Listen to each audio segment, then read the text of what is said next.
Mabait ka na. Bait na Garcia. Sama na ko eh. Bait.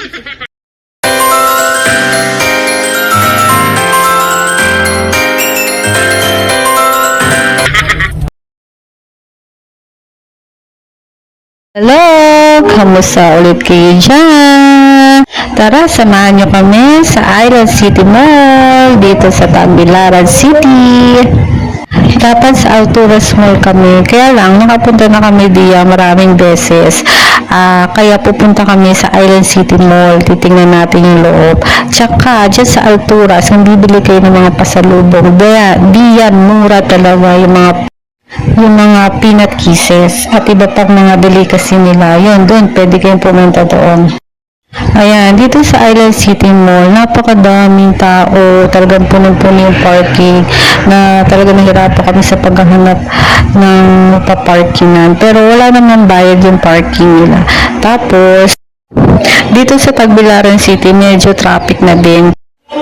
At wala kayong makikita ditong Robinsons or SM. Ito na yung magiging katumbas nila. Itong Island City Mall, saka Alturas. Yan. May mga iba pang mall, pero itong Island City Mall ang pinakamalaking nakita ko dito. Dito na rin kami maghahapunan kasi nga ito ay mga 5:30 or 6 na. So, naghahanap kami dyan ng makakainan. O, diba? Ang laki ng mall nila. O,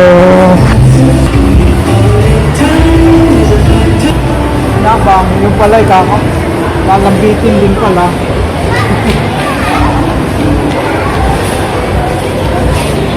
Oh, boss, bili ka naman na.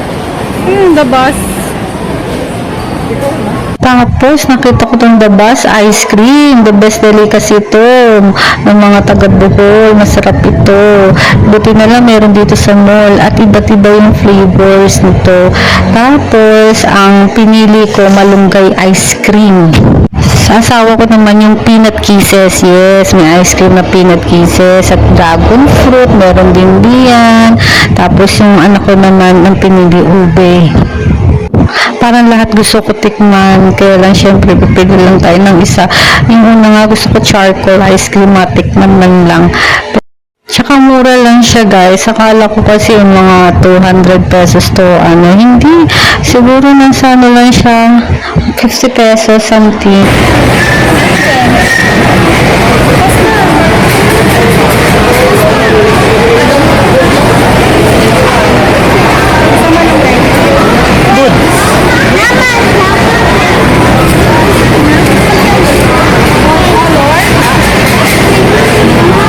O diba, ultimo anak ko, nahihirapan din siya pumili ng mga flavors. At lahat ng pinili namin ay masarap. Tulad nitong peanut kisses na to, ice cream, masarap siya. Tapos yung pinili, ube, masarap din. Yan, malunggay, masarap din yan. Kaya lang, akala ng anak ko hindi yun malunggay.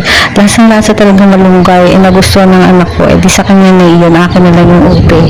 Nauna yung desserts namin kaysa dinner namin. Yan, hindi na namin pinili syempre yung mga fast food na kanina natin. Pero, nakita namin itong food court na to. Foodway yata ang tawag dito. At tingnan nyo na, yung mga ulam ang binili namin, worth of 350 pesos lang.